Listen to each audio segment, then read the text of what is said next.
তারা বুঝতে পারছে যে আলাদা আলাদা ভাবে থেকে পুলিশের বিরুদ্ধে টেকা যাবে না। এই কারণে তারা একত্রিত হয়ে আজকে একটা শোডাউন করছে সব গ্রুপ মিলে। 5 তারিখের পরে 2 মাসে পুলিশের অনুপস্থিতি বা ওই সময় আমাদের অবস্থা তো জানেন। এই 2 মাসে এই জেনেভা ক্যাম্প আর জাহান্নামে পরিণত হয়েছে, 8টা মার্ডার হয়েছে। ওই সময়ে ধরেন এরপরে 2 মাস পরে ওসি সাহেব আসে, আমরা আসি, আমি প্রায় 7 মাস, আমার এসি প্রায় 6 মাস, ডিসি স্যারও প্রায় 7 মাস।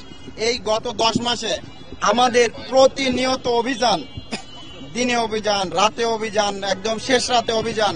ওরা জানে যে আমরা থানায় যত পুলিশ থাকে একদম বাইরে নিয়ে সব চলে আসি এবং অভিযানের ফলে প্রতিদিন গতকালকে আমরা 46 জন ধরছি এবং ধরে বিভিন্ন অপরাধে এরা যুক্ত, এদের আমরা যাচাই বাছাই করে আদালতের হাতে সোপর্দ করছি। প্রতিদিন তার আগের দিন 24, তার আগে 20, এরকম 50, 60, 70, 100 জন পর্যন্ত করে আমাদের ধরা রেকর্ড আছে। এর ফলে গত 10 মাসে এই মানে বাংলাদেশের সবচেয়ে অপরাধের একদম আঁতুড়ঘর যদি বলা হয় এই বিহারি ক্যাম্প বা এই জেনেভা ক্যাম্প। এই জেনেভা ক্যাম্পে কোনো মার্ডারের ঘটনা ঘটে নাই, বড় ধরনের কোনো ঘটনা ঘটে নাই।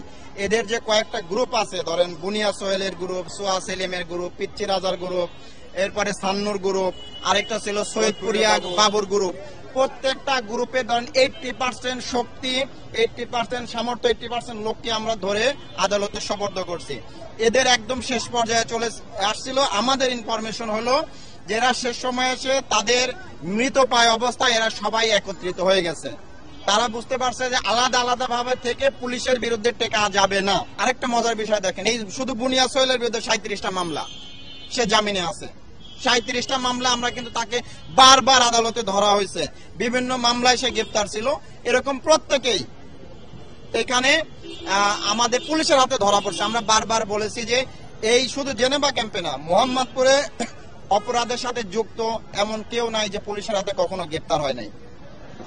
এই যে কিছুদিন আগে 2টা মার্ডার হলো, এদের আমরা কয়দিন আগে আমরা ধরে পাঠাইছিলাম, না 1-1.5 মাস আগে আমরা আরেকটা মামলায় ধরে তাদের পাঠাই দিয়েছিলাম কোর্টে, কিন্তু কোর্ট থেকে জামিনে আসার পরে তারা আবার অপরাধের সাথে যুক্ত হচ্ছে। আচ্ছা, বারবার ধরতেছে, বারবার ছাড়া পাচ্ছে। বললাম তো যে কাউকে জামিন দেওয়ার এখতিয়ার সম্পূর্ণভাবে বিজ্ঞ আদালতের, ওইখানে পুলিশের কোনো নাই। আমরা যখনই আমরা তো যখনই একটা অপরাধীকে ধরা হয় আমরা তো প্রত্যেকটা জায়গায় কিন্তু লেখা হয়, দেখবেন যে আমরা আদালতের কাছে বিনীত নিবেদন করি। ইভেন আমি এডিসিও সাইন করি অনেক সময় যে তাকে ছেড়ে দেওয়া হলে সে আরো বড় ধরনের অপরাধের সাথে যুক্ত হতে পারে। আমাদের কিন্তু প্রত্যেকটা ফরওয়ার্ডিং এ লেখা থাকে না?